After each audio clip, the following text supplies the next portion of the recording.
hard to think of two car companies more closely intertwined than Ford and Cosworth. Back in the 60s, founders Messrs Costin and Duckworth created a tuning company that became world famous.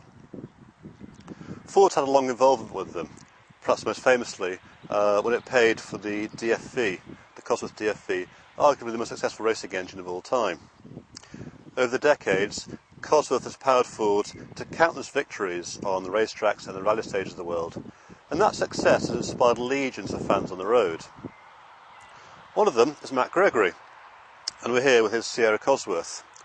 So what is there so special about the Sierra Cosworth? Well, for me it was watching the cars, mainly sort of late 80s, early 90s, racing in the British Touring Car Championships. That first sort of noted me to the Cosworth mark itself, and then latter years in the World Rally cars. I just like the look of the Sierra Cosworth and the noise and the sound he made, and I've always wanted one from then, really.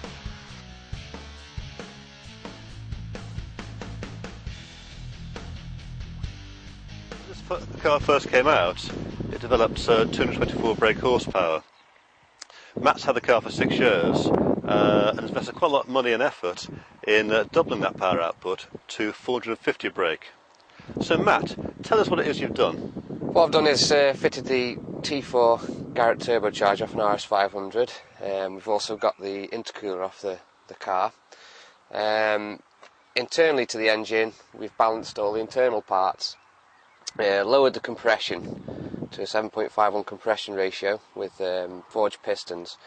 Slightly modified the head ports and cams, and uprated the fuel system with some motorsport grey injectors. This produces about 30 psi of boost, which is about 450 horsepower.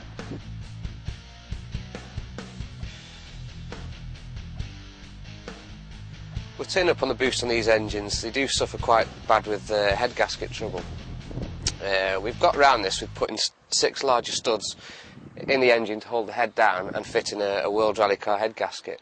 These gaskets are pretty much bulletproof and will take the boost all day long, really.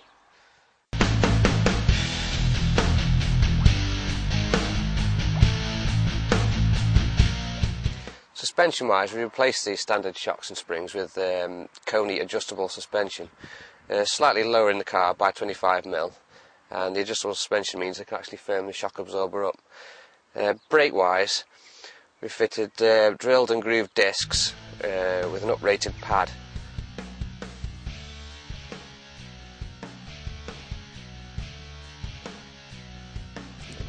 Also, we fitted a front and rear strut brace to stiffen up the chassis, really.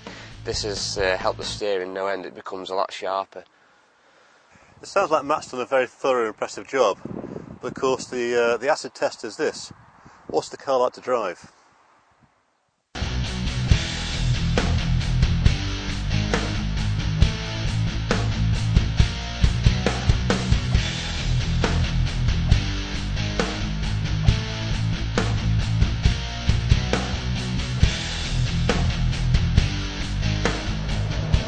The car is quite actually docile to drive due to the turbo lag. The turbo doesn't really start boosting hard until about 3,500 RPM, so you can drive it quite easily around town without using a turbo. This is actually quite good on fuel without using a turbo. You can probably sit on the motorway probably 80-90 mile an hour off boost.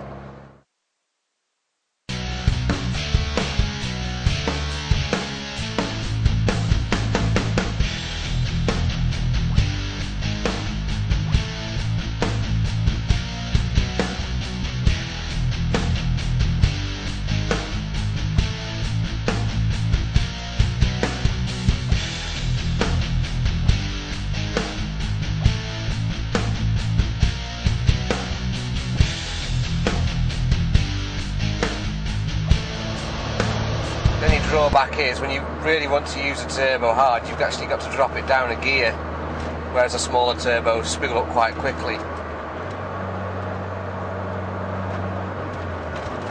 But when it does come in with a kick.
still puts a smile on my face now after 6 years.